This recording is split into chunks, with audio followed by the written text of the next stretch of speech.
सेठ हे खीर अची वियो ॿुध इहो केमिकल वारो माल ते मिलायो अथईसि न।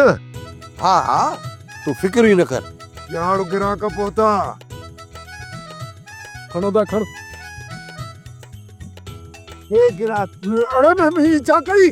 अरे लकुण अदे नूरल तोखे ज़लील करण जे लाइ ही खीर हारियो आहे जंहिंमें केमिकल पियल हो, छो त तूं दुनिया जो इंटरनेशनल लूसी आहीं। भुरल भुलियो ई थधो थी न मां कयां थो न करायां थो।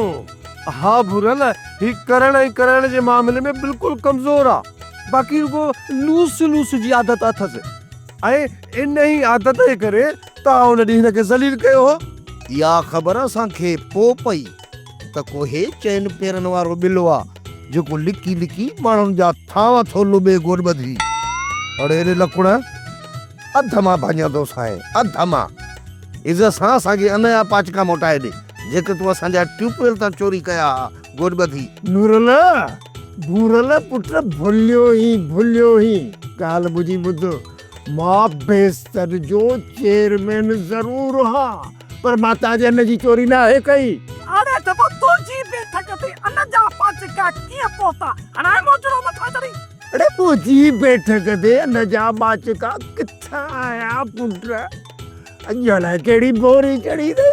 अरे ओ मैं तुंहिंजा खीसा ताड़ण वारा पंहिंजे अखियुनि सां ॾिसी आया हूं इहे पाचका जेके तूं बैठक ते लिकाया आहिनि।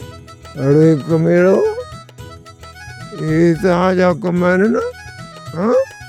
अरे सॼी दुनिया जे ज़लीलनि में मां 8 नंबर ते ज़लील पर तव्हांजे इन्हनि करतूतनि मूंखे दुनिया जो 3 नंबर ज़लील बणाए छॾियो। बणाए छा छॾियो आहे?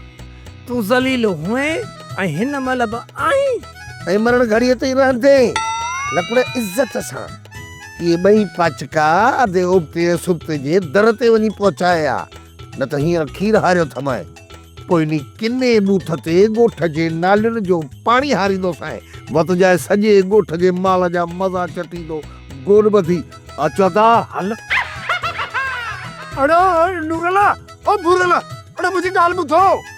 अरे दुनिया जे ज़लीलनि जे 3 नंबर वारो ठपो त मूं ते हयो वञो न छो त ॻोठ में शराबत ऐं ज़लालत जो लक़ब त तव्हां ॾींदा हो न। जी वॾेरा आरू बरू समझिए या न समझी? छा समझी? समझी वियुमि वॾेरा। हाजी लकुण ॾे न्यापो करणो आहे। हाणे जो हाणे न्यापो मोकिलियां थो।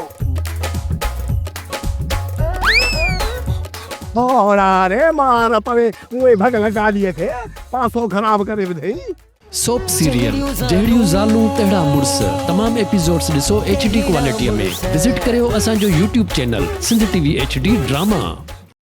सब्सक्राइब कयो असांजो official YouTube channel Sindh TV HD drama ऐं वधीक अपडेट लाइ बेल आइकन खे क्लिक करियो।